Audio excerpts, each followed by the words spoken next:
Resumen de la semana, últimas noticias y reportajes exclusivos. Te contamos lo que ningún otro medio te cuenta. Esto es La Derecha Radio.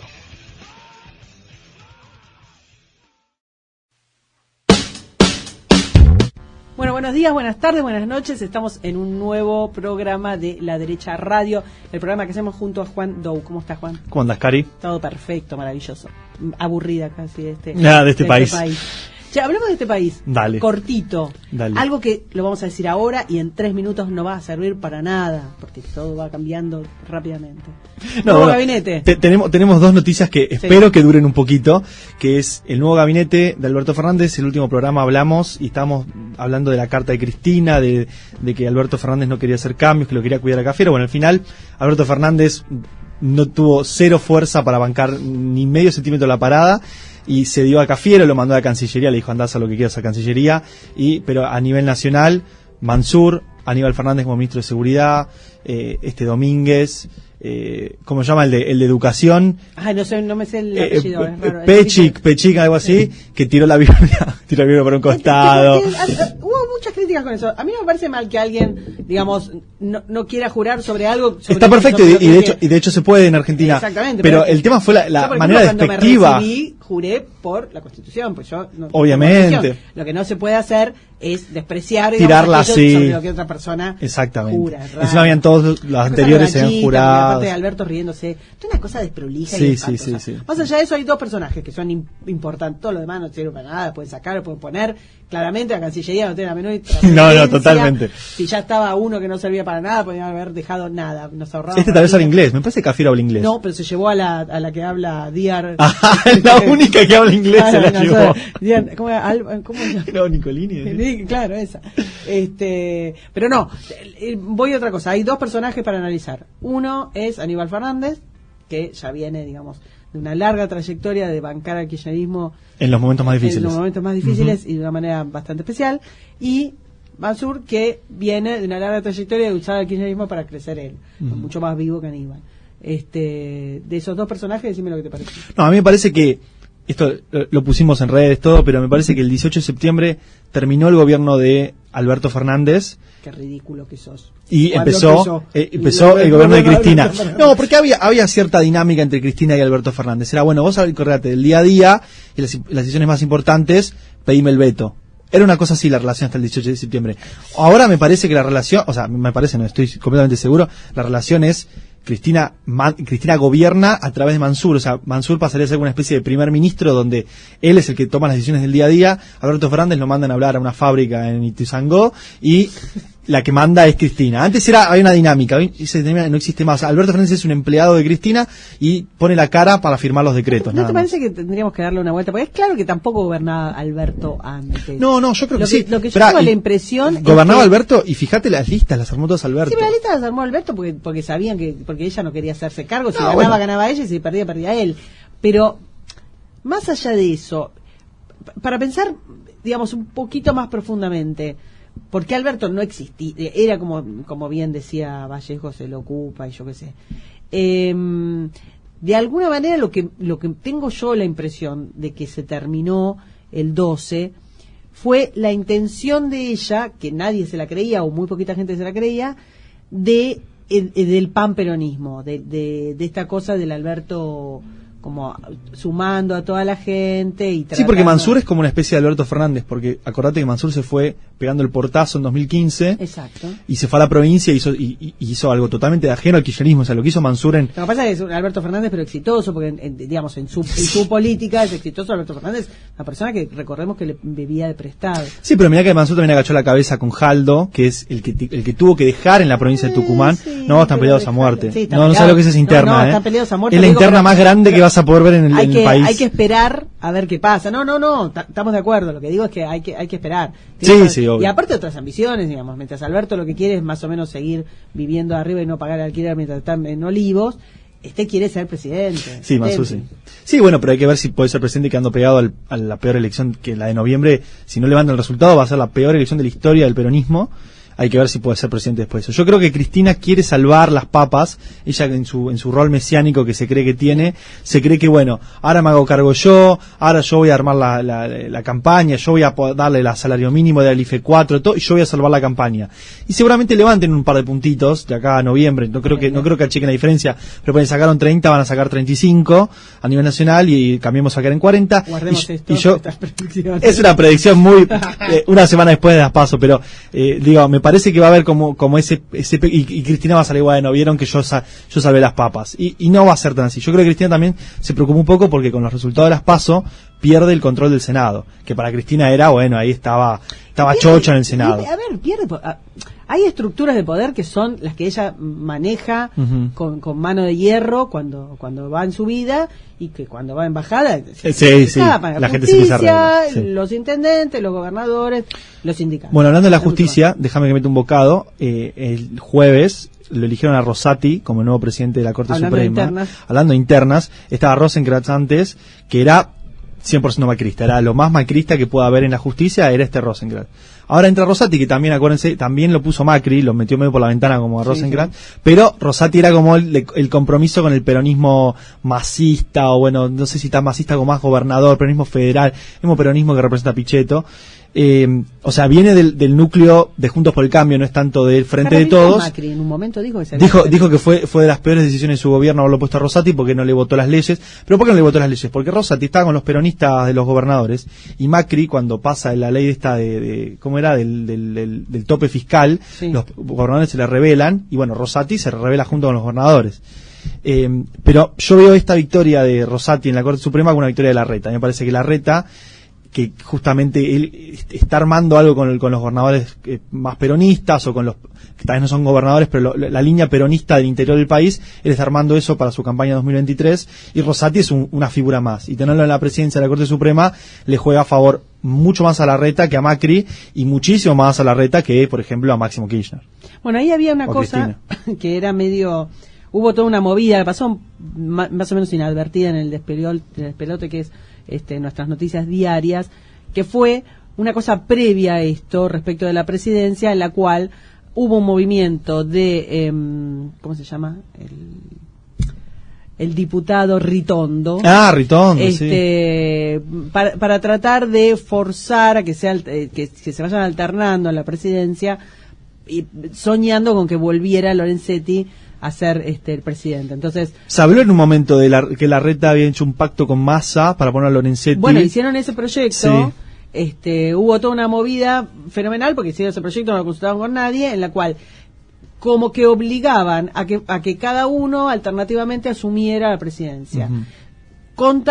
Descontando que Hayton y Maqueda iban a decir, bueno, renuncio, bueno, sácate. Y queda Lorenzetti. Ahí aparentemente lo que pasó fue que Maqueda dijo, si ustedes hacen esa, yo agarro, no voy a renunciar nada. Bueno, y agarro el poder. Claro, sacaron el proyecto, aparte era una cosa que venía totalmente, pero retorcida. Pañi en su momento lo denunció, qué sé yo, y entonces ahora hicieron la fórmula. Lo que quería Lorenzetti era una fórmula que lo pusiera él como candidato. Hicieron una fórmula Rosati-Rosenkrantz. Claro, que es la que quedó.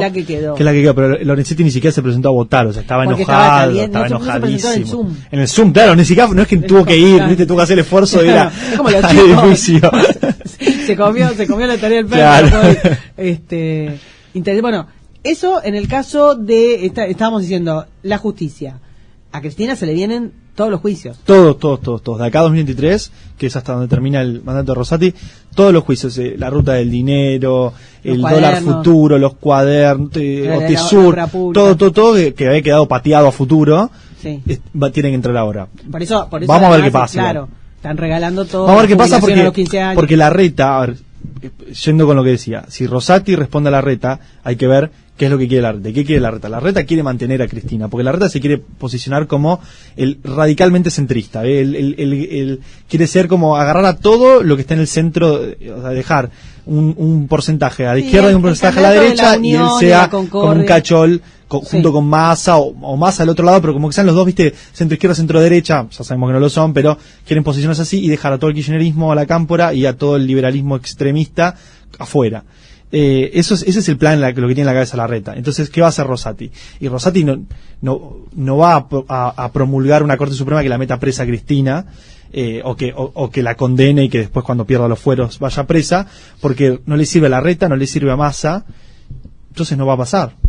Así que hay que ver, vamos a ver qué pasa con Rosati, pero yo no tengo esperanza. Muchos decían, bueno, listo, ahora se viene, ahora la mete presa a Cristina. No va a pasar. Bueno, en un ratito vamos a tener un invitado especial hablando de un tema que nada que ver, que nos interesa, me parece que nos interesa muchísimo más, que es Asia, los conflictos de China y cómo viene el mundo más allá de nuestro pozo, que no tiene la menor importancia. Pero para salir un poquitito, 2 palabras sobre las elecciones, tema que me rompió pero me rompió el alma, la tristeza que tengo, tema Canadá. Lo que pasa en Canadá es muy muy particular. Canadá tiene un sistema muy parecido al de Estados Unidos para elegir a sus diputados, que es, por distrito. O sea, cada distrito vota a un diputado y el que tiene un voto más entra. Pero vos, si después sumás todos los votos que quedaron abajo, que quedaron descartados, porque qué sé yo, uno entró con el 31%, después abajo tenés otros 3 candidatos con 20, o sea, y queda una gran masa de votos acumulados que no fueron al que ganó, eso te da un sistema en el que el Partido Conservador tiene una amplia mayoría, tiene casi el 40% de los votos a nivel nacional. El Partido Liberal, que es el de Trudeau, que es liberal, no tiene nada, es de extrema izquierda, saca el 31%. Es de extrema izquierda. Ahora vamos a contar un poquito, vas a ver que es de extrema izquierda. Sacó el 31% de los votos, pero quedó con la mayoría en la Cámara de Representantes, en el Parlamento. Pero mayoría simple, no mayoría propia. Y como es un sistema parlamentario, necesita hacer coalición. Y el hecho de que Trudeau no quería hacer coalición, y justamente por eso llamó a esta elección, porque ella estaba con minoría y quería, algunas leyes agarraba un partido de izquierda más chiquito y decía, ayúdame en esta ley, después agarraba otro y agarraba otro. La gran Pedro Sánchez. La misma de Pedro, exactamente lo mismo que Pedro Sánchez, pero llegó a la hora del presupuesto 2022, donde ahora vamos a hablar un poco de todas estas leyes que yo te digo porque es un partido de extrema izquierda, y estos partidos más chiquitos dijeron, yo te voto el presupuesto, pero me tenés que dar esto. Y Trudeau dijo, ni en pedo, llamo a elecciones. Y las elecciones cambiaron 2 bancas. Pedro Sánchez solamente puede ser Pedro Sánchez. Sí, no hay otro Pedro Sánchez, cambió muy poquito, o sea, qué sé yo, Trudeau tenía 155 y ahora tiene 156 diputados, no es que ganó mucho, y sí se fortalecieron estos partidos más chiquitos, o sea, le salió muy mal la jugada, pero él se va a mantener como primer ministro, eso no hay ningún tipo de dudas, pero va a tener que seguir entregándole algunos espacios a este Partido Nuevo Demócrata, que es como si fuera el Partido Laborista Sindical. Después está con el Bloque Quebec, que es un partido como si te dijeran estos de Cataluña, que quieren la independencia de Quebec, que son así también de centro izquierda. Nada, va a tener que, con los verdes, va a tener que darle mucho a los verdes, así que va a tener un gobierno aún más de izquierda del que tenía hasta ahora. ¿Y por qué te digo que es un gobierno de extrema izquierda? Trudeau, en el Partido Liberal, entró al poder como si fuera centro izquierda moderada socialdemócrata, como si fuera Merkel, como si fuera Macron, pero él tiene una visión muy particular de la realidad y a medida que fue ganando poder fue llevando el partido más hacia la izquierda. ¿Cuál fue su agenda de campaña en estas elecciones? Impuesto a la riqueza, impuesto a la vivienda ociosa, impuesto al campo, impuesto a los ricos, impuesto a las industrias, impuesto a las exportaciones. Sí, agenda 2030 full, pero ni siquiera, porque, a ver, Macron, podemos criticarlo horas y horas y horas, pero Macron no te va a poner un impuesto a la vivienda ociosa, pues eso es kirchnerista, eso es chavista directamente. Bueno, Trudeau cree que ese es el camino y parece tener cierto apoyo en Canadá porque le fue bastante bien. No, canadienses ya habían hecho mucho antes de que naciera Trudeau grandes pasos hacia ese tipo de socialdemocracia. Pero después fueron para atrás. Fueron muy para atrás. Pero a ver, digo, está... Mucha gente me pregunta en redes, pero Canadá aparece como número 1 en el índice de libertad económica, sí, porque tienen 200 años de ser uno de los países más libres del mundo. Pero no, eso cuando se resetea. Cuando empezás a poner estas cosas y se empiezan a acumular, va a un momento que Canadá no va a estar más entre los primeros países de libertad económica del mundo. Y después tenés a unos... Lo mismo va a pasar con Nueva Zelanda, perdón. Lo mismo va a pasar con Nueva Zelanda, con Australia. Pero hay que decirlo, lo que pasa con Trudeau es que tiene a los conservadores, Partido Conservador, que es uno de los partidos más importantes de Canadá, de hecho... ahora cambió el nombre, pero antes se llamaba Liberal Conservador y era el partido que había gobernado por décadas y décadas Canadá.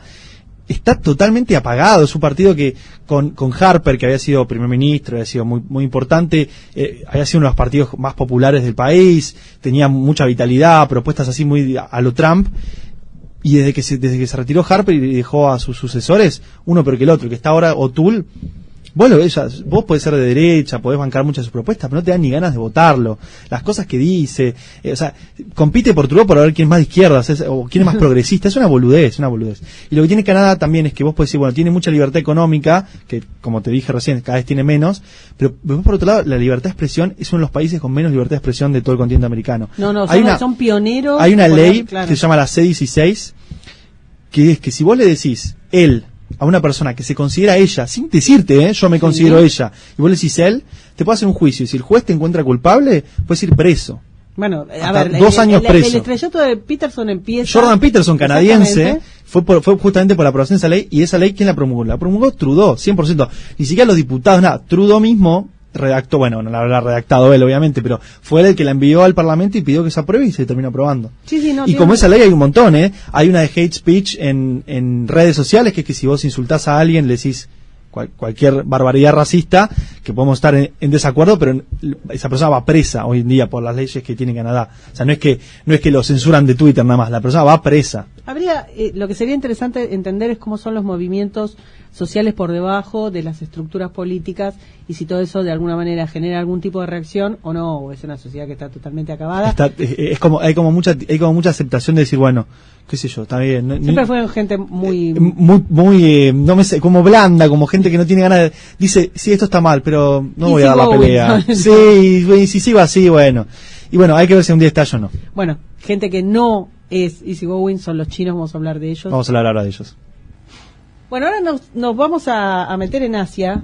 Hace un tiempo que no nos metíamos en Asia. Para eso hemos traído al amigo Fernando Pedrosa, que es, bueno, historiador, especialista en... ¿Cómo se dice especialista en Asia? Tipo, es grande ser especialista. Claro, cierto. Especialista, digamos, en la zona de Asia-Pacífico. Ahí estaríamos más reducidos. ¿Cómo se te dio por ahí? ¿Qué dijiste? Una vez yo era especialista en política latinoamericana. Mi doctorado es en las izquierdas democráticas europeas y argentinas y latinoamericanas, mostrando que la izquierda en los 70 lejos había estado de ser homogénea por las guerrillas, y hice un trabajo de muchos archivos. Cuando volví a vivir a Argentina, me encontré que con la cuestión de la grieta era imposible hablar de la izquierda, hablar de América Latina, porque todo remitía a las peleas y todo el mundo me odiaba. Entonces un día me llaman, me dicen, vino una delegación de la Universidad de Malasia a Buenos Aires, invitamos a todos los profesores de la universidad a conocerlos. Yo fui y fui el único que estaba en la reunión, y la delegación era muy importante, estaba el rector, los decanos, y ahí después de hablar 2 horas, porque me dijeron, che, no vino ni el que la va a presentar, así que conducí la voz. ¿Hablabas algo? No. En inglés. Está bien. En inglés. Y en mi tarzanesco inglés. Y estuvimos 2 horas hablando y me preguntaron si tenía doctorado, me fueron sacando la ficha y cuando terminé me dijo, véngase a Malasia un mes. Nosotros lo invitamos todos. Me fui ese mes y ahí aproveché para... ¿Me mandaste a otros profesores diciendo boludos? No dije nada. Y yo en mis estudios en Europa había conocido gente de Tailandia, los contacté de vuelta, me fui a Tailandia, la embajada argentina en Vietnam en ese momento me recibió muy bien, me hizo una gira, los embajadores, te das cuenta que ahí no quieren ir ningún político, los políticos quieren ir a donde hay playas, a México, a Europa. Entonces ahí hay gente de carrera, cuando yo llamaba me organizaban agendas. Volví a Malasia ese mismo viaje, me dijeron, venga hace 4 años, me dijo el rector. Le dije, mira, 4 años es mucho, pero el año que viene vengo 4 meses. Me dijo, sí, volví 4 meses y ahí otro tour, y así empecé. Cuando volví con la cabeza estallada de lo que era ese mundo.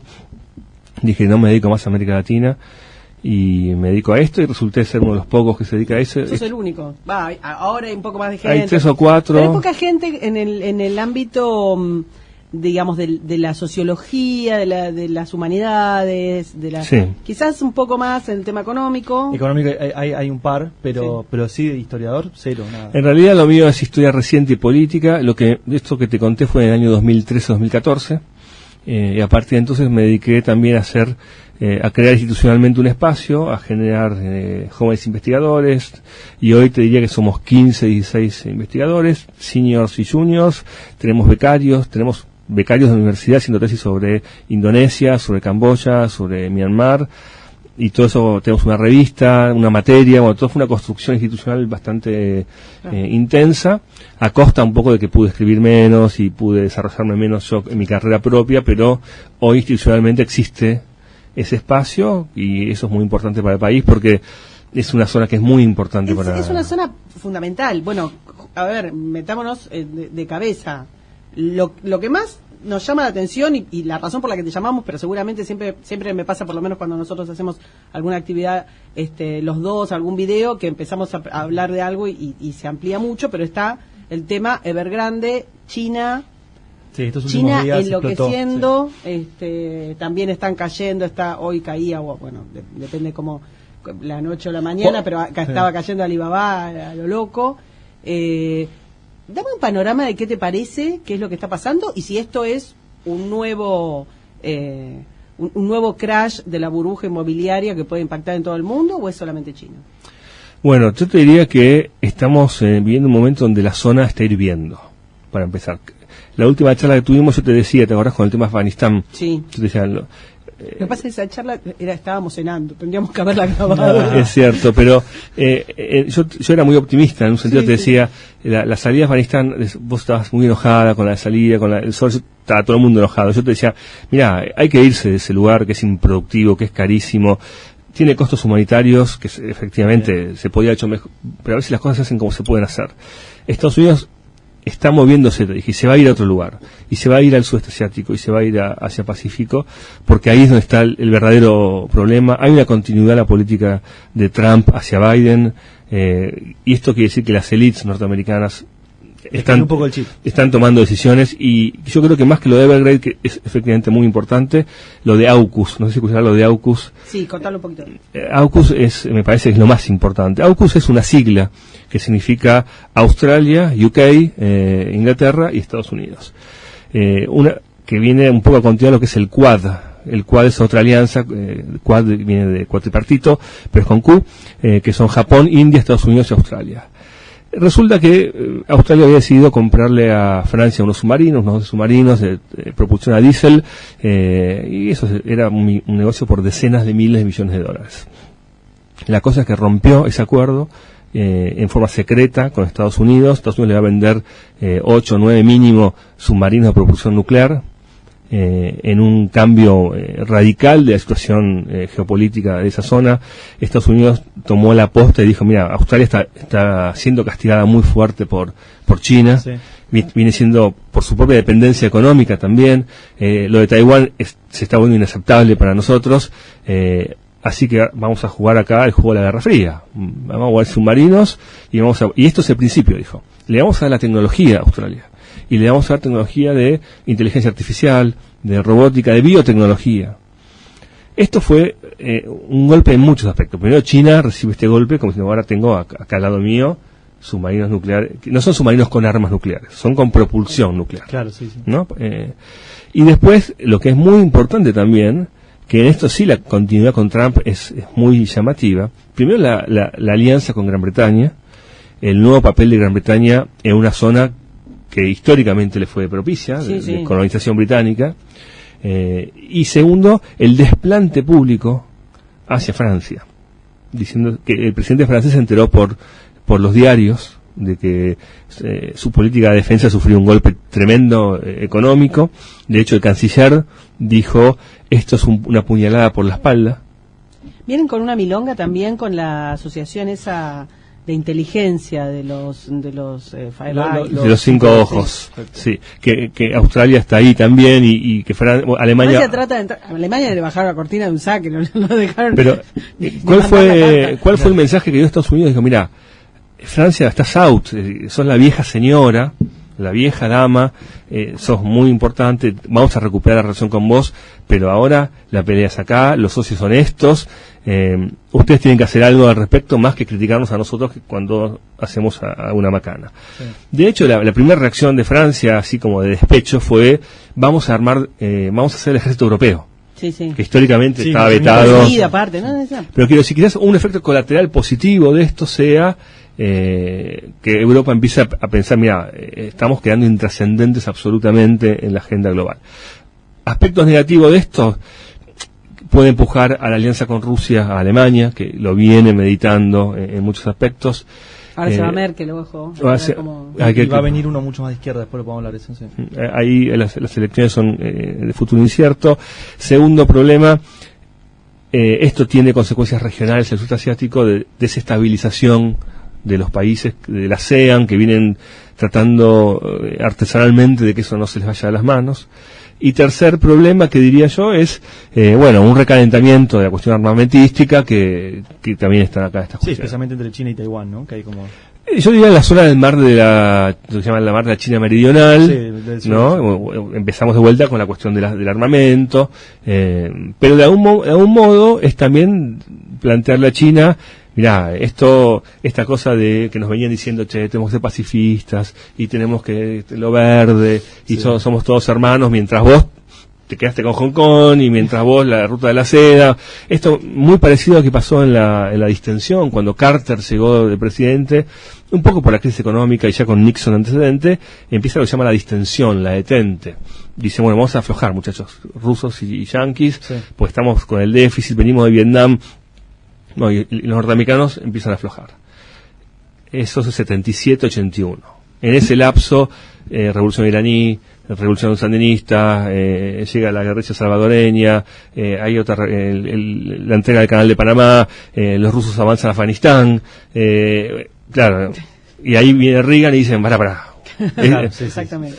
Vamos a hacer otra cosa, ¿no? Y en ese punto me parece que Estados Unidos da la señal de, mirá, no sé si esto va a salir bien, quizás lo hagamos mal, pero vamos a intentar poner un freno en un proceso que tiene mucho de sistémico también. Así que acá vamos a tener que estar analizando todo el tiempo cuánto de cambios estructurales del capitalismo global hay, cuánto de voluntad política, cuánto de liderazgo. Esto va a dar para muchos debates acá en el futuro, ¿no? ¿Visitaste China? Estuve en China, sí. ¿Y cómo viste la cultura? ¿Viste un cambio real a lo que se hablaba, como vos dijiste que estudiabas la situación en los 70? ¿Viste un cambio real entre los 70 y la actualidad? ¿O sigue siendo esa cultura hipercomunista, hipercerrada, de la que tanto se conoce sobre China? Mira, te voy a decir dos cosas. La primera es, hoy ya no se puede hablar de Occidente y Oriente como dos entidades diferentes. Eso número uno. China tiene un sistema comunista y el comunismo nació en Alemania. Claro. Quiero decir, para empezar, ya está, listo. Para empezar a hablar. Entonces, hoy no se puede pensar Occidente sin ellos y ni ellos sin Occidente. Entonces, esa idea de pensarlos separados no se puede. Hace mucho tiempo hice el guión de un documental muy lindo que está en YouTube, por la TV pública, sobre el cambio en China. Cómo las generaciones están cambiando, cómo festejan los cumpleaños diferentes, las cosas que consumen. China no es la misma, está lejos de ser la misma. Es cierto que, como llaman ellos, es un socialismo con características chinas. Yo, cuando llegué a China por primera vez, fui muy poco preparado, fui muy ingenuo. Entonces llegué y quise mandar un mensaje a mi familia que había llegado. No había Gmail, no había WhatsApp, no se podía abrir el país, no había Google, no había nada, ¿no? Pero ellos tienen todo un armado paralelo a eso, que funciona, Weibo, WeChat, claro, todo ese tipo de cosas. La gente que va preparada sabe que bajándose los VPN anteriormente, desde China acceden después pero los VPN te los puedes bajar afuera de China, no en China. Entonces, culturalmente cambiaron mucho, socialmente cambiaron mucho, hay procesos de cambio social muy importantes. Entonces yo te diría que es otro proceso que hay que empezar a ver. Vos hablabas recién qué está pasando en China. Bueno, en China en este momento hay una fuerte discusión interna del Partido Comunista. Es un partido que tiene casi 90 millones de militantes. O sea, es el más grande del mundo. O sea que en general cuando las élites acceden a algo, son incorporadas al partido. En China hay tradición de debates intelectuales, hay mucho debate. Hay cosas que no puedes hacer, pero hay cosas que se hacen mucho. En este momento hay una especie, o los analistas creen que hay una especie de incipiente revolución cultural 2.0 en el sentido de represión hacia las cosas más occidentalizadas. Quería, en realidad creo que vas hacia ese lado, pero me gustaría como reorganizar la pregunta. China tiene un proceso de apertura, sigo haciendo comillita con los dedos, pero de apertura con Deng, y luego, digamos, en los últimos tiempos, desde 2018, Xi viene como recogiendo la piola y volviendo, digamos, esta apertura más al control del partido, con algunas reformas, digamos, que lo potencian como reelegible eternamente, cosa que estaba prohibida, pero también con algunas traiciones a las reformas de Deng que tienen que ver con, qué sé yo, con la libertad de las escuelas y de las universidades y los chinos yendo a distintos lugares a estudiar y qué sé yo, con la salida a la bolsa de algunas empresas, con algunos manejos que hizo con sí, también. El cambio que se hace en 2018, lo vas a poder explicar mejor que yo, pero el cambio que se hace en 2018 es un poco volver a la época más de Mao, al menos no sé si prácticamente, pero al menos en la manera de pensar del sistema político chino, ¿no? De hecho se puso el nombre de Xi Jinping, se lo puso en la Constitución al mismo nivel que Mao, o sea, las únicas dos personas que menciona la Constitución es a Mao y a Xi Jinping. Entonces, ahí eso sí se hace, digamos, si te parece bien lo que estoy diciendo, que es una pavada, pero como si fuera una traición, digamos, a esas reformas. ¿Y qué pasa con la clase media china que digamos, que accedió a este mundo? Sí, de hecho que creció occidental, sí, pero digamos con la vivienda propia o quizás con alguna serie de cuestiones más occidentales, perdón, no se me ocurre cómo describirlo, sino si ahora le van a decir, no muchachos, todo para atrás, vamos a igualar, vamos. No, a ver, tienes razón, en parte. Es cierto, Xi Jinping volvió a hacer una especie de culto a la personalidad, volvió un poco a la época maoísta, a aumentar el control personal sobre el partido, que es difícil porque además es el partido nacional y son las provincias y son las ciudades y hay pensar que son miles de personas, la política fluye de las maneras que puede, ¿no? Hay un intento, yo decía revolución cultural, que fue aquel intento de Mao de volver a las bases de su ideología. Entonces habrán leído en los diarios que le dicen a los chicos que solo pueden usar los videojuegos 3 horas por día. Exacto. Bueno, es parte de eso. Hubo encarcelamiento para figuras youtubers, sí. Hubo una especie de... Pero en función no tan política, sino esta crítica como... Es más cultural, eso totalmente cultural, ¿no? Una crítica cultural que también se reflejó en la economía cuando sacan a Didi de la bolsa y con todos estos problemas que están teniendo ahora. Evidentemente, China también está en un proceso que es difícil, sin información de adentro, es muy difícil saber qué es lo que está pasando. Me parece a mí que hay cosas que no van a cambiar, es decir, los niveles y hago comillas yo, de libertad que tienen las clases medias, no creo que retrocedan demasiado. A mí me llamó la atención cuando estuve allá y cuando estuve en Vietnam también, la gente tiene una cosa naif también. Los chicos de 20, a los que yo le daba clases, 20, 21 parecen de 15 o 14.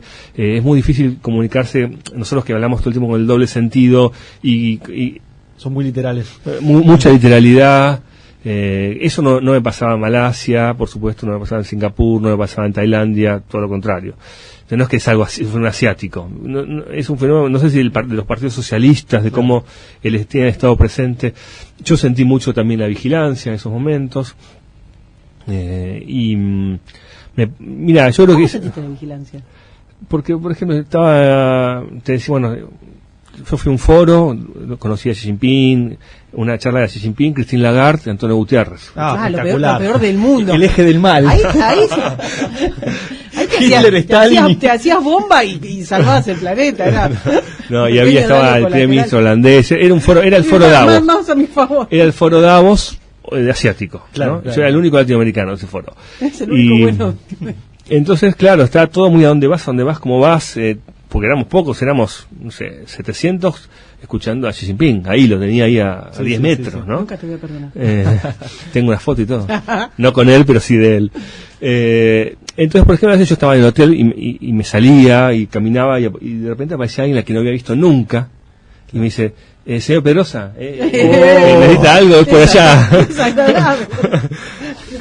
Pero no, la verdad que con la gente... Se le cayó esto, algo que te había dejado en el hotel. Fue muy agradable, con la gente siempre fue muy buena onda, no la pasé mal. uno tiene que saber adaptarse, no solamente... como bien, claro, sí, que si también me tuve que adaptar en Camboya y en Tailandia y en todos lados, por más que... porque hay otras reglas también. Yo te diría que lo que vos pensás es correcto y tiene que ver en la medida, la experiencia de las revoluciones árabes, la primavera árabe salió toda la gente de Egipto a estudiar, vivió en Inglaterra, en Estados Unidos, en Alemania durante 2 años, 3 años, la pasó bárbaro, le echó diarios, vuelve a su país, no le dan palo por todo, sale a la calle y rompe todo. Sí. ¿No? Eso pasó en esos países. Ahora, ¿qué va a pasar con la clase media china? Yo creo que esta es una pregunta que vamos a vivir en estas próximas décadas. Me parece que estamos viendo procesos de largo alcance. No creo que pasen cosas sorprendentes de un día para otro. No sería bueno para el mundo. Siempre digo, imaginemos si en vez de China hubiese una Argentina de 1.500 argentinos, 1.500 millones de argentinos. Claro, lo que el daño que podríamos hacer en el mundo. Y sería mejor tenernos controlados y ordenados. Pero, y escuchame una cosa, yo entiendo lo que me decís del largo plazo. Y de estos procesos que a nosotros nos llegan como tal, esto ponerse a pensar en el acceso a la vivienda de la clase media china no se nos ocurría nunca, salvo que de un día para el otro decimos, mirá, se cae Evergrande o no se cae, hay que ver si lo rescatan o no lo rescatan. Y después hablamos con más detalle del conflicto. Pero de alguna manera estamos teniendo todos los días como cimbronazos y el mundo medio atajándose y tratando. Bueno, el coronavirus también puso en foco mucho más a China que antes. Antes como que no se hablaba mucho de China, era un poco... Era un tema, digamos, que no andaba en los medios. Lo que pasa es que vos pensás que vivimos en un mundo absolutamente interdependiente. Nosotros, yo me acuerdo de la época de Macri, un día no sé por qué devaluó la moneda de los turcos. Sí, bueno, cuando hizo el Estado... entonces no sé qué, pero los turcos habían devaluado porque había pasado otra cosa en otro lugar y nosotros recibimos ese problema y de algún modo lo recibimos que fue problemático, pero eran los turcos, en un país, bueno, pequeño en términos relativos. Sí. Claro, cuando pasa lo mismo con China, temblamos todos. Sí. Entonces vivimos en un mundo donde esto es lo normal y pasó con Madoff y va a pasar en general. Me parece, ahora estaba leyendo por ejemplo que los chinos tienen una crisis, no estaba leyendo, me lo dijo un amigo que trabaja en temas del campo. Me dice, mira, hay un faltante de containers. Ah, mira. Sí. Hay un despelote fenomenal con los containers, pero en el mundo. En el mundo, sí. Porque se encarecieron mucho. Por el tema de la pandemia. Bueno, y hay como una especie de cuello de botella, con lo cual. Exactamente. Pero se quintuplicó el precio. El tema es que los efectos de la pandemia todavía no los vimos, los verdaderos efectos de la pandemia a largo plazo.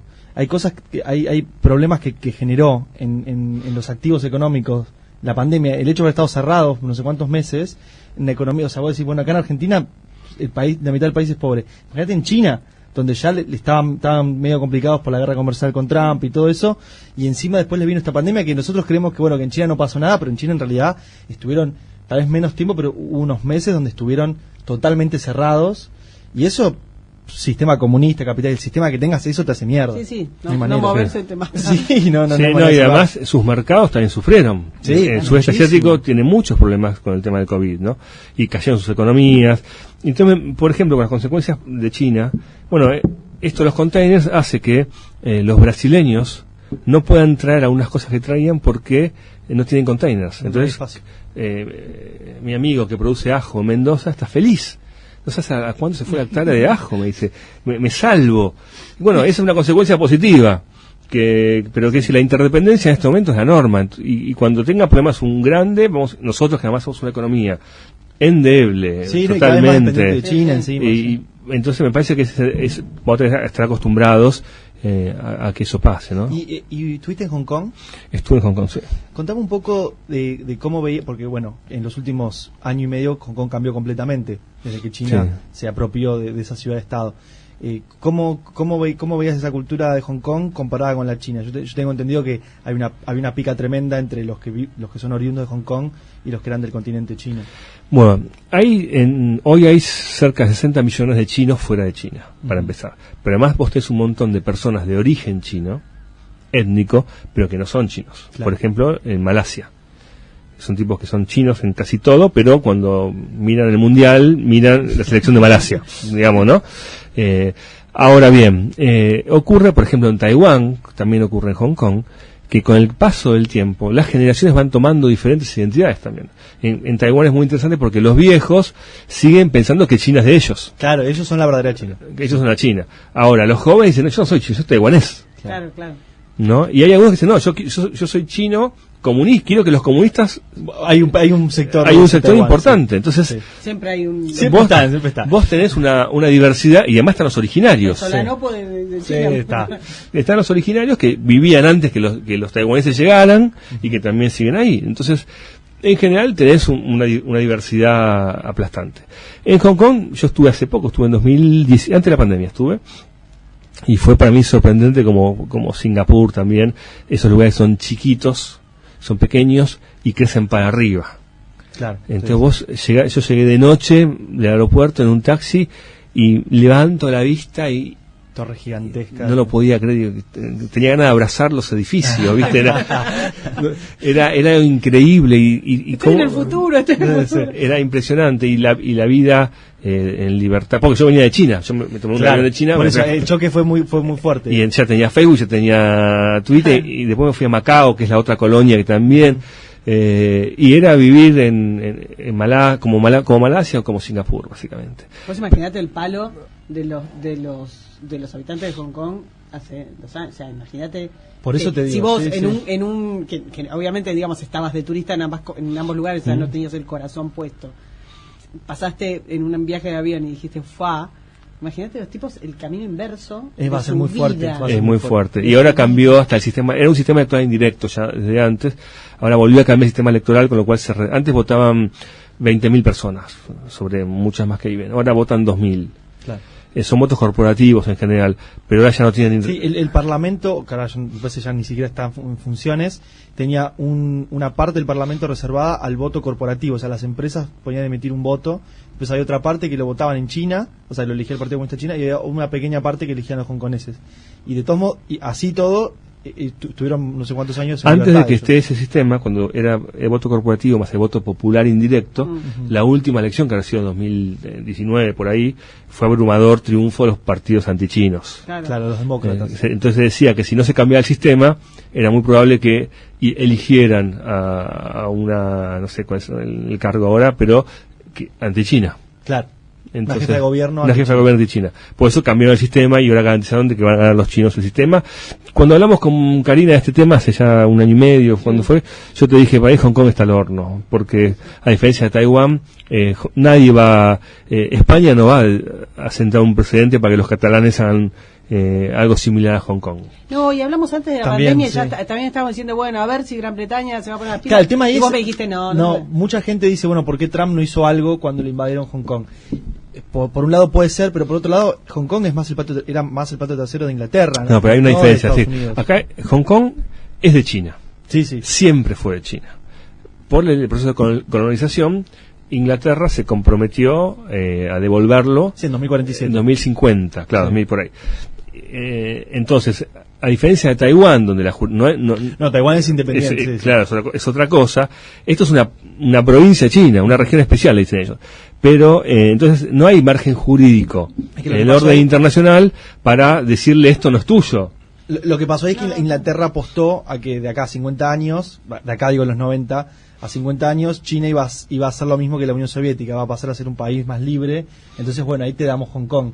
Pero le falló porque pasaron 30 años desde eso y está cada vez más comunista. Está bien, y porque China también sabe que si espera 2050, muy posiblemente ya no puede ni hacerlo. Algo le hagan en el 2050. Dice, mira, yo ahora que puedo lo hago. Claro. Entonces, mira, China tiene varios problemas para resolver.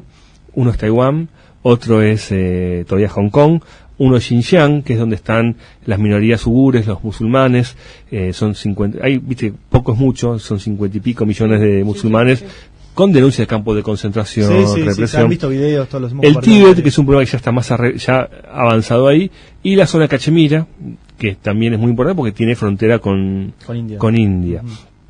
Entonces China, vamos a ver cómo resuelve todos esos problemas, que es un poco el adelanto de cómo va a resolver sus problemas a nivel mundial. Así que uno miró cómo Estados Unidos resolvió cuando la guerra con España en 1898, cómo resolvió con México, cómo resolvió con Cuba, Puerto Rico, Filipinas.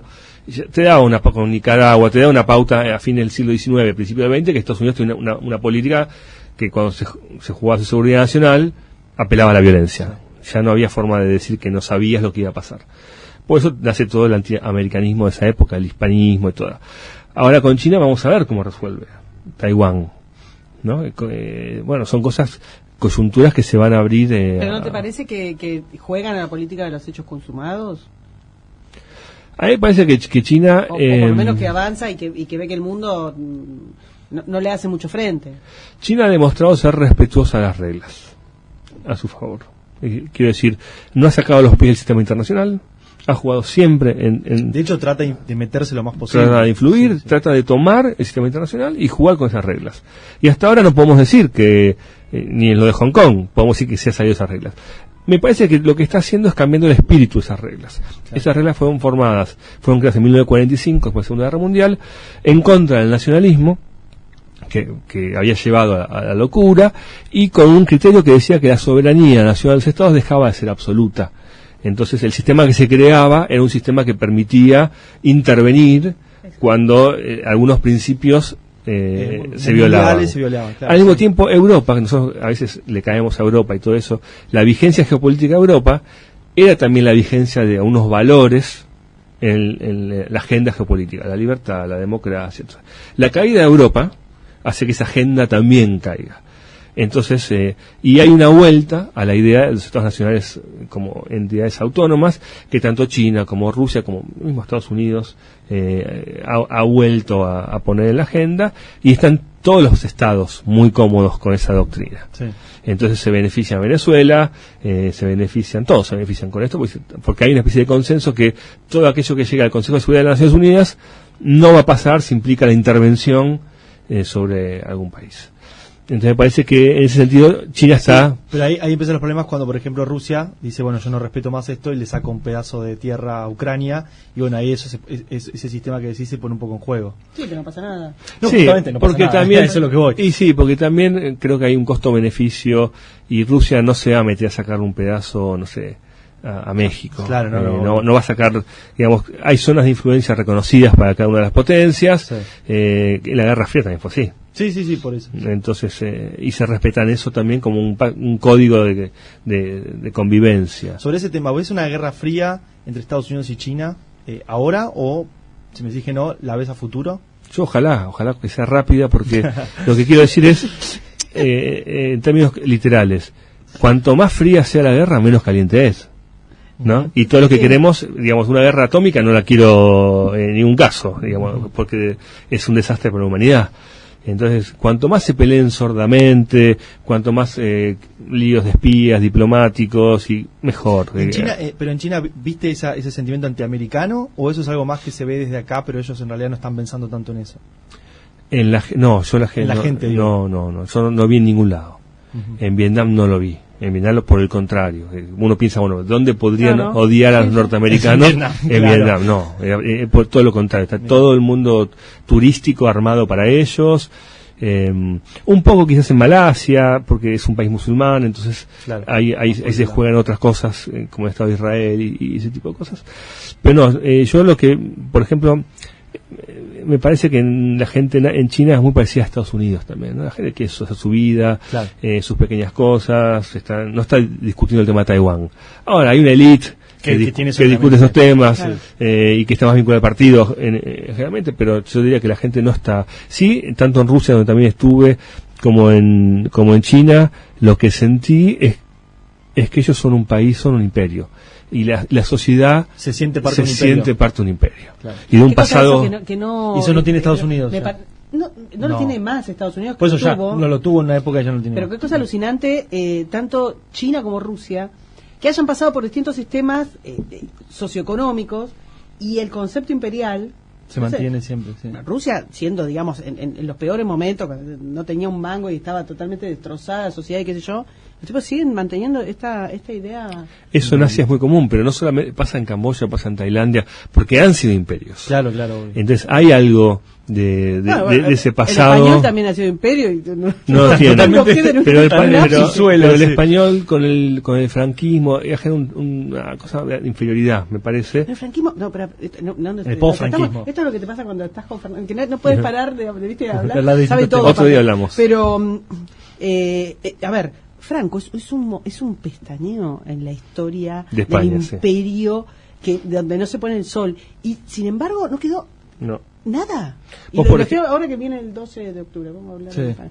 Pero, ¿entendés? O sea, y no queda nada de ningún tipo de detalle, que no sean locos, delirantes, ¿no? Pero de detalle de orgullo, como el que se puede ver en Chile. Pasa Rusia, lo mismo. En Chile pasa lo mismo, sin esa historia detrás, pero también pasa un poco eso. Sí. Como con el tema de Rusia, por ejemplo, algo que me chocó mucho, porque no estaba acostumbrado a Argentina, es ver militares en la calle, caminando, claro, con sus uniformes. Tal cual, claro. Muchos.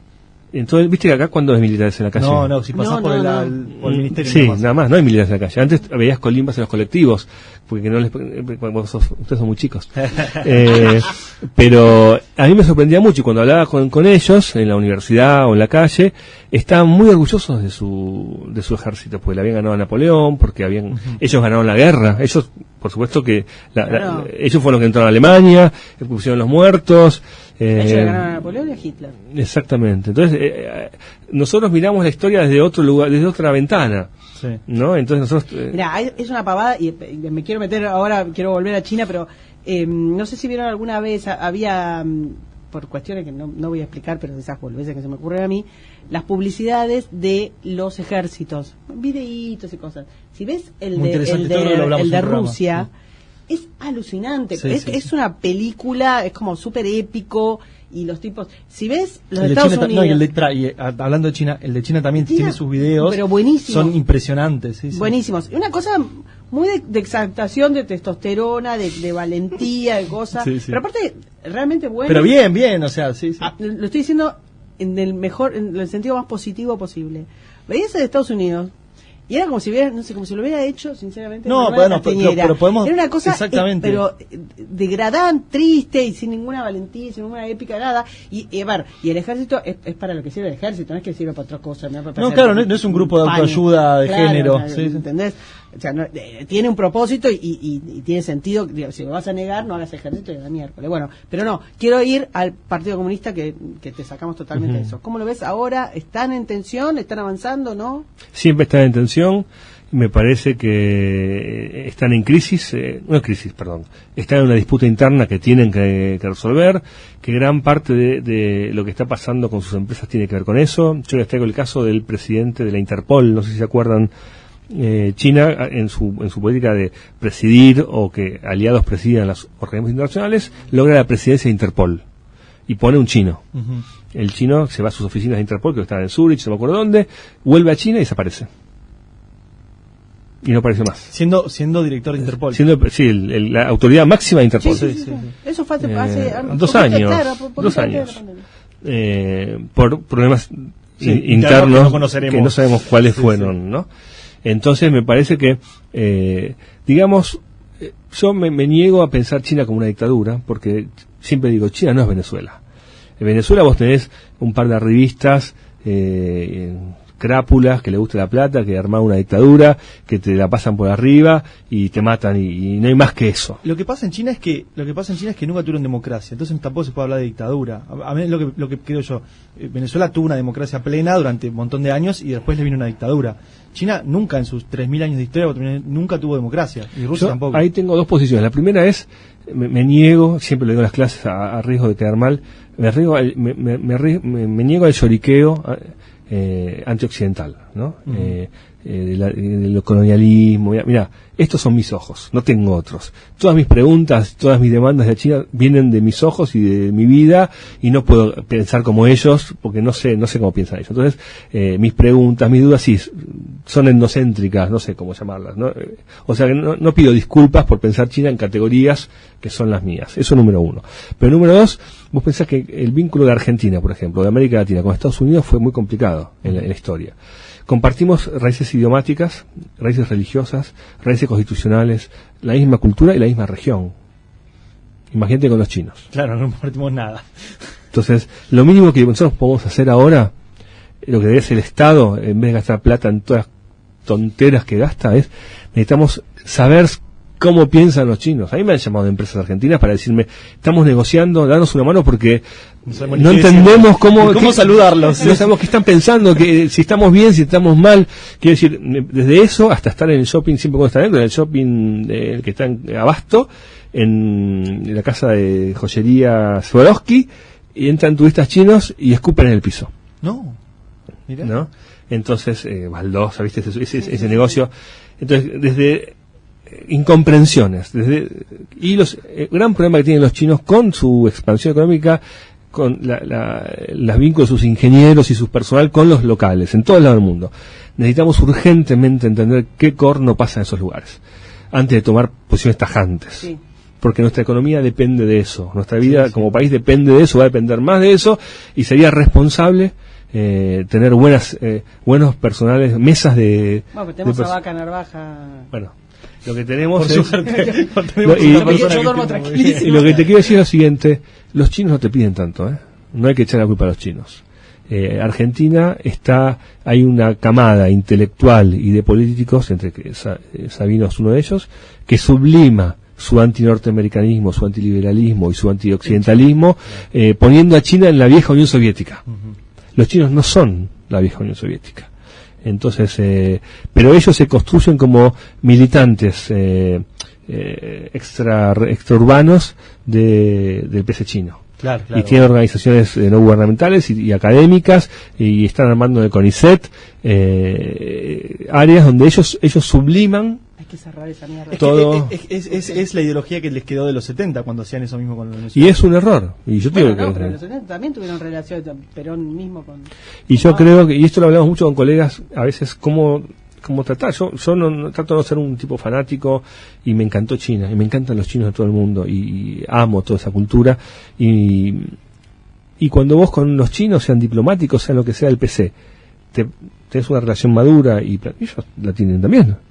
Ahora, si vos le decís, mira, yo quiero ser un repetidor de tu concilio, también te dicen que sí. ¿Qué te van a decir? Yo también te diría que sí.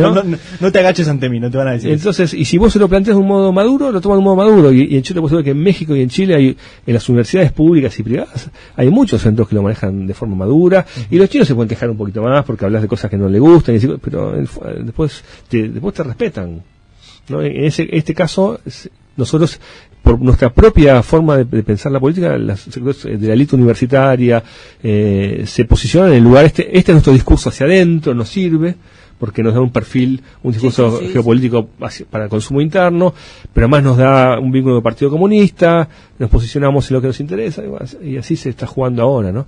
Nuestra intención fue crear un espacio diferente a eso, por eso pusimos énfasis en el sudeste asiático, para no hablar del tema para no chocar con ellos y traer luz sobre otra cosa, porque además hablar del sudeste asiático sin hablar de China es imposible. Entonces hablábamos de China, pero sin meternos en todo esa locura.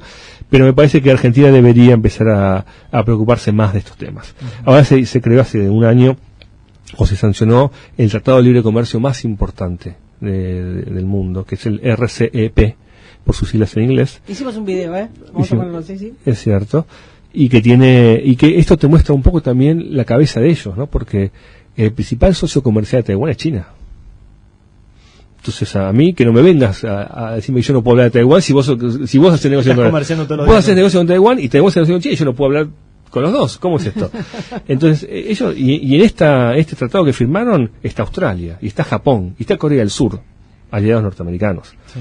Y van a comerciar y dijeron, mira, sí, con Estados Unidos esto, pero acá el comercio también somos nosotros. Claro, exactamente. ¿No? Y se agruparon clientes nuestros con competidores nuestros. ¿Cómo no nos va a preocupar a nosotros lo que esté pasando ahí? Ni se les ocurra. No hacen ese análisis. No les llega. Perdón que te vuelva sobre lo mismo. En todo esto que estás diciendo, el avance del personalismo de Xi dentro del partido, ¿ves que puede colisionar o no? O que va creciendo Xi y a la mierda todo. Yo te diría que va a ser proporcional al crecimiento económico y del poder chino. Decir, y en ese sentido, estas caídas... Claro, y si tienen un crash, por eso llevarse puesto. Sí, totalmente.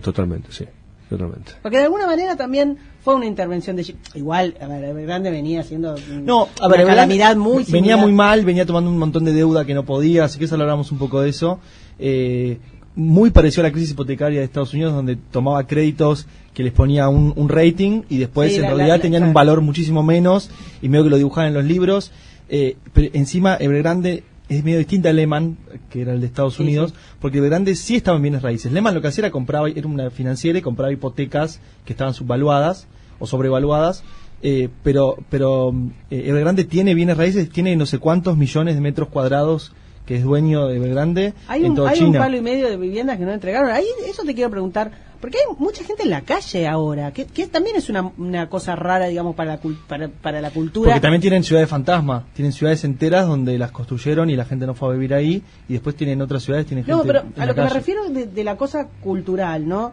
No sé si era común tener a gente golpeando las puertas de algo, porque bueno, hicieron una serie de cosas como pedirle a los empleados que pongan sus ahorros y los de su familia para sostener a la empresa cuando tenían que pagar. O sea, hay un millón de anécdotas alrededor de eso que hace no un Tiananmen, viste, una cosa de bueno, épica, sino gente que se caceroleada, Hinchar los huevos, que lo veo, mucha gente que se quedó sin casa y le hicieron meter los ahorros de la familia.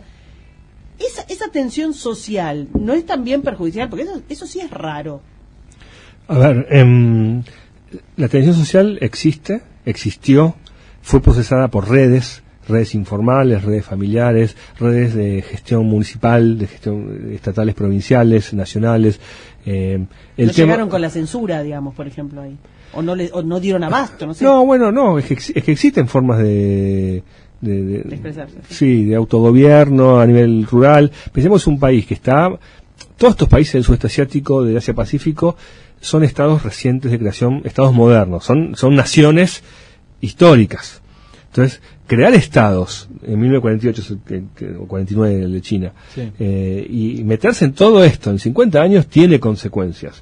Todavía hay una gran cantidad de población rural, todavía hay una gran población adaptándose a la vida en las ciudades, hay tensiones de todo tipo que el partido trata de absorberlas. La pregunta es cuánto se absorbe y cuánto no. Claro. Entonces eso lo vamos a ver según que pase con Evergrande. Vamos a tener un poco, va a haber 2 millones de familias de clase media que pierdan todos sus bienes. Eso, digamos, vos fuiste creciendo, tenés más plata, estás mejor que tu papá, estudiaste, estás vinculado, ¿vas a dejar que te pongan, te empalen sin decir nada? Bueno, no sabemos. Esto es en Occidente no pasó así. En Occidente, en la medida que las clases medias, bueno, Chile es un ejemplo actual, en la que las clases bajas llegan a ser clases medias, nacen nuevas demandas de apertura social. Bueno, eso es algo que es un desafío que China va a tener que afrontar, que es simultáneo a su proceso de expansión y que no sabemos cómo va a ser, pero que va a pasar y que está pasando. Y va a depender cómo China maneja el caso de Evergrande. Hoy parece estar todo más o menos. Sí. Pero viste que tiene un momento porque tenés, bueno, ya está, pagaron. Estos intereses, los que vencían en 48 horas, pagaron. A los 2 minutos tenés, quilombo de vuelta. Este jueves, no voy a decir ayer porque tal vez lo escuchan más adelante, este jueves hubo un vencimiento de no sé cuántos millones de dólares que tenía que pagar Evergrande y pidieron, no lo pudieron pagar, o sea, podría haber estado el default ahí, pero pidieron una extensión de 30 días y se la dieron. Y en estos 30 días, no tienen los recursos, no tienen la solvencia para pagarlo de ninguna manera. O sea, o el PC chino va a tener que desembolsar una cantidad de plata. Que ahora, no sé si vos tenés, si lo rescatan o no lo rescatan. Bueno, pero es la misma discusión. Están discutiendo eso. Pero yo no tengo forma de saberlo, pero evidentemente están discutiendo esto porque, a diferencia de si pasaran en Estados Unidos, el Estado es fundamental en China, toma las decisiones. En 2008 la discusión fue, ¿se mete el Estado a salvar estas empresas, too big to fail, como se decía, o no se mete? El gobierno de Bush, se le puede decir lo que quieras, pero era un gobierno más liberal en lo económico y le costó mucho decir, bueno, me meto. De hecho, casi que no se metió hasta que llegó Obama, o hasta que Obama ya había ganado las elecciones y dijo, bueno, hago todo para dejártelo, o sea, ya está gobernando Obama, por más que no había asumido todavía, y se terminó salvando. La única que no se salvó fue Lehman, o sea, salvaron a Bear Stearns, después dijeron, no puedo salvar a Lehman porque si salvo a 2 seguidas, tengo que salvar a todas. Quebró Lehman y después quebraron todas y dijeron, bueno, voy a tener que salvar a todas, y salvaron a todas menos a Lehman, y pobre Lehman fue la única boluda que no se llevó la torta del Estado. Pero en China, esa discusión filosófica del Estado se mete o no se mete, no existe, ni se les pasa por la cabeza. No, pero hay un tema acá con esto y ha pasado con otros, o sea, a ver, también es cierto que en China pueden tener como castigos ejemplares, o sea, que fusilen mañana al dueño. Ya lo debe estar, A eso iba. Efectivamente, a diferencia de Estados Unidos, no hay sindicatos, no hay prensa, No. no hay libertad de movimiento. Bueno, hay otras variables que juegan ahí. Yo quería decirles que tanto en el sudeste asiático, más que en China, pensemos que esto me gusta decirlo en las clases porque siempre es provocativo, sobre todo en el posgrado, que tengo muchos alumnos militares. Los argentinos somos una identidad artificial. Qué lindo le decís a los militares, eso es lo que Te matan. Y al maestro que te regalan. Porque antes de la creación del Estado Nacional Argentino, no había argentinos. No somos una nación milenaria. Entonces a nosotros nos creó el Estado y nos puso en la cabeza la bandera, el himno, Sarmiento, Amita, las Malvinas, todo eso lo inventó. Pudo haber sido una bandera verde y pudo haber sido Sarmiento, pudo haber sido Pedro Goyena, sí. qué sé yo, no sé, pero fue así porque fue así. Estos países del sudeste asiático preexisten como identidades antes del Estado. Y tuvieron muchos estados distintos. Tuvieron muchos estados y ellos se reconocen con... O sea que su nacionalismo en general, en primer lugar, no está con el Estado, sino que está con el grupo étnico, con la religión, claro, con otras cosas. En segundo lugar, nosotros, en América Latina, tardamos 200 años muy violentos en hacer el Estado, primero, después en hacer la nación, y después en el régimen político. 200 años. Malasia se creó en 1960 y pico. Entonces, y además está lleno de indios, de pakistaníes, de musulmanes, de malayos, y además nosotros, bueno, acá sí, tenías una más que unidad, nada somos todos, sí. eran italianos, una unidad lingüística y religiosa. sí, salvo la conquista del desierto, ponele, el resto fue imponer a los hijos de los italianos que hablan español, básicamente. Sí, sí. Pero más o menos dentro de la cosa cristiana. Allá tenés estas tres: construir el Estado, construir la nación, construir el régimen político, insertarse en el capitalismo global, todo en 40 años. Es un quilombo. Sí. Es imposible. Sí. Si vos pensás en Nicaragua, el Estado Nacional nicaragüense se creó en 1980. Claro. Claro. Entonces, muchos de los procesos que están viviendo, si uno sale de la coyuntura política, si uno viviera 300 años, qué lindo. si uno pudiera Claro, pensarlo de otra manera, son estados tan recientes, que están recién construyendo sus élites, sus caminos, sus instituciones. Nosotros estuvimos 200 años matándonos hasta 1983. Pero mirá qué bien salió. y nos salió, mirá cómo salió, ¿no? Y Venezuela también tiene no sé cuántos años y ahora también está matando. Está bien, pero quiero decir, imagínate entonces esos que están empezando esos procesos. Y bueno, entonces eso también son lugares donde los equilibrios son muy, muy difíciles y que cualquier cosita te genera un problema que después repercute en todos lados, ¿no? Entonces yo siempre digo, bueno, uno lo piensa después, lo piensa políticamente y se pone firme porque tiene valores, tiene principios y lo piensa así. Pero después uno se pone a pensar más como académico. Sí, si te pones en el laboratorio, ¿no? Siempre es mucho más raro. Es mucho más difícil también, por lo menos me pasa a mí, explicar una cosa es que tiene que ver con con lo que vos, primero con tus valores y segundo con lo que vos digamos, respecto a tus valores, lo que te gustaría que pase. Y otra cosa es cuando sacás la foto y decís, bueno, esto es lo que es, esto es lo que pasa, ¿qué quieren que haga? No maten al mensajero. Te voy a sacar, para ir cerrando, sí, vamos cerrando porque nos vamos a pasar muchísimo esta vez. Bueno, pero la verdad que es magnífico hablar con vos. Te voy a sacar por zona nada más, pero en realidad mandame las miércoles porque no es el tema que te veníamos a preguntar. ¿Cómo es el tema de las libertades australianas? ¿Qué pasó ahí? La verdad que no tengo mucho... es un tema que nosotros mucha vamos info a tratar hoy porque nos tiene medio locos. Mira, por lo que tengo un tuitero que vive allá y con el cual cambio info, y él no lo sentía muy... Dice, bueno, mira, sí, es puntual. En Nueva Zelanda parece que fue también diferente. De hecho, en Nueva Zelanda, por ejemplo, no entra el AUKUS. No entró, claro. No entró el AUKUS y además tienen prohibido incluso meter submarinos de propulsión nuclear. No solamente tiene prohibido armas nucleares, de propulsión. Y tiene una política más de Jacinta Ardern, más de izquierda, digamos. Sí, sí. Pero que tiene que ver también con la cosa neozelandesa. Yo la verdad que no conozco, estuve en Australia, pero no conozco mucho qué pasó ahí en detalle. Es raro porque ellos es uno de los países más libres del mundo y ahora con la cuarentena enloquecieron completamente. O sea, hay unas cosas muy graves y pensaba precisamente esto, que siendo uno de los países que eran modélicos por eso te respecto digo. a una serie de valores, lo habremos escuchado a Macri diciendo por qué no podemos ser más como Australia. Sí. Bueno, el primer ministro es del Partido Liberal, ¿no? El primer ministro es Morrison.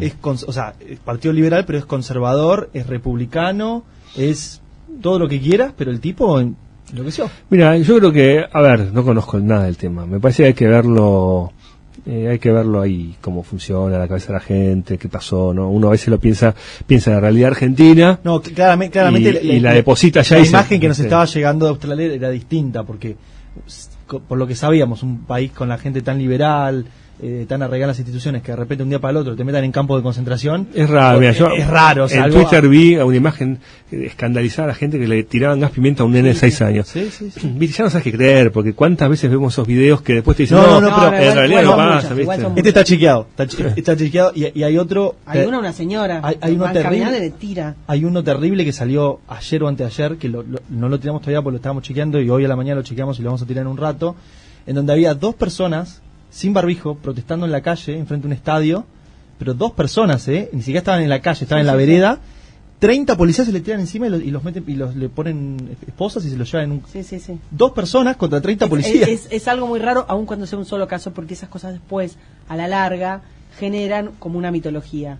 Después no se te va más, me puedes decir, bueno, mira, son casos aislados. Bueno, está bien, tengo 35 videos aislados.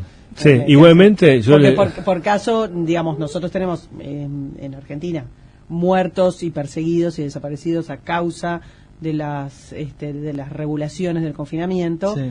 Y bueno, y que nos van a decir son casos aislados, y nosotros No, estamos haciendo claro. con eso una causa enorme respecto de qué sé yo, de Formosa o de San Luis. Yo para decirte eso, este tema que vos preguntaste, diría, estamos viviendo una etapa compleja del mundo donde está en retroceso la democracia y las libertades individuales. El último informe de Freedom House habla de eso y lo que dice es el retroceso no es porque países que eran democráticos, que hay algunos, dejaron de ser democráticos, sino porque los países que tradicionalmente eran los más democráticos han bajado en su ranking de libertades. Los estados le encontraron el gustito al tema del control sin argumentación, y es lógico que sea así porque es una entidad que nace para hacer eso y que cuando más lo deja, más lo va a hacer. Entonces me parece que estamos viendo una contraola, como diría Samuel Huntington, democrática, y bueno, estas son las cosas que estamos viendo en India, en Estados Unidos, en Europa. Exactamente, no tiene que ver con cómo era el gobierno que estaba, o sea, trasciende izquierda, derecha, absolutamente, republicanos, absolutamente. demócratas, trasciende Porque todo. el enemigo siempre es el Estado, señores, perdónenme que me vaya siempre. Bueno, discúlpame, eso que sé, cuando era clases presenciales en el ciclo básico, para molestar a los chicos, la primera clase, bueno, quiero decirles que nuestro enemigo es el Estado. Entonces ya ahí se pueden así, ¿viste? Claro. Chao. Y ahí Saben que están para algo. y ahí Mi empieza. enemigo siempre es el rey. Pero muchas gracias, Fer. No, Me gracias a encanta ustedes por haber venido. invitarme. Dale. Chau, chau. Muchas gracias. Resumen de la semana, últimas noticias y reportajes exclusivos. Te contamos lo que ningún otro medio te cuenta. Esto es La Derecha Radio. Esto es La Derecha Radio. Esto es La Derecha Radio. Esto es La Derecha Radio. Esto es La Derecha Radio. Esto es La Derecha Radio. Esto es La Derecha Radio. Esto es La Derecha Radio.